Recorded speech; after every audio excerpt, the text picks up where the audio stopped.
തൃശൂർ ജില്ലയിലും സ്വാതന്ത്ര്യദിനാഘോഷം വിപുലമായ ആഘോഷ പരിപാടികളോടെ സംഘടിപ്പിച്ചു. തേക്കിൻകാട് മൈതാനം വിദ്യാർത്ഥി കോർണറിൽ നടന്ന ജില്ലാതല സ്വാതന്ത്ര്യദിനാഘോഷത്തിൽ ഉന്നത വിദ്യാഭ്യാസ മന്ത്രി ഡോക്ടർ ആർ ബിന്ദു ദേശീയ പതാക ഉയർത്തി അഭിവാദ്യം സ്വീകരിച്ചു. പരേഡ് പരിശോധന, പരേഡ് മാർച്ച് പാസ്റ്റ് എന്നിവയ്ക്ക് ശേഷം മന്ത്രി സ്വാതന്ത്ര്യദിന സന്ദേശം നൽകി. സ്വാതന്ത്ര്യത്തിന്റെ 78ാം വാർഷികത്തിലും പല വിഭാഗങ്ങളും പ്രശ്നങ്ങൾ നേരിടുന്നതായും സമത്വത്തിലും തുല്യതയിലും അധിസ്ഥിതികമായ ഒരു നാട് കെട്ടിപ്പടുക്കുന്നതിനായി ഒന്നിച്ചു നിൽക്കണമെന്നും മന്ത്രി പറഞ്ഞു. സ്ത്രീകൾ, മതന്യൂനപക്ഷങ്ങൾ, ദളിത്, പട്ടികജാതി പട്ടികവർഗ പിന്നോക്ക വിഭാഗത്തിലുള്ളവർ, ഭിന്നശേഷി വിഭാഗത്തിലുള്ളവർ, ട്രാൻസ്ജെൻഡേഴ്സ്, വയോജനങ്ങൾ തുടങ്ങി അവഗണന ഏറ്റുവാങ്ങേണ്ടി വരുന്ന വ്യത്യസ്ത വിഭാഗങ്ങളെ സമൂഹത്തിന്റെ മുഖ്യധാരയിലേക്കും നേതൃനിരയിലേക്കും കൊണ്ടുവന്ന് ശാക്തീകരിക്കുക എന്നുള്ളത് ഈ സന്ദർഭത്തിൽ നാം ഏറ്റെടുക്കുന്ന സുപ്രധാനമായ ഒരു ഉത്തരവാദിത്തമാണ്.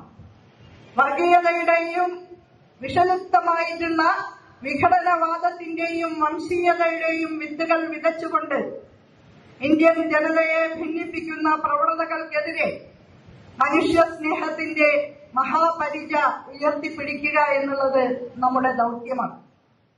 തുടർന്ന് വിജയികൾക്ക് ട്രോഫികൾ സമ്മാനിച്ചു. Police, excise, forest, student police, NCC തുടങ്ങിയ വിവിധ വിഭാഗങ്ങൾ പരേഡിൽ അണിനിരന്നു.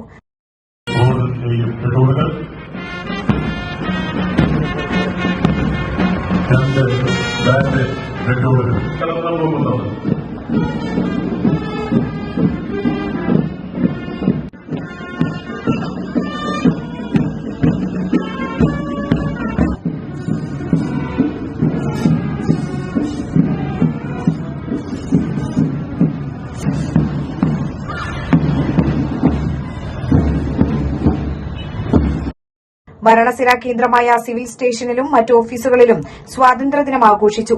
പൂർണ്ണമായും ഹരിതചട്ടം പാലിച്ചാണ് പരിപാടികൾ സംഘടിപ്പിച്ചത്.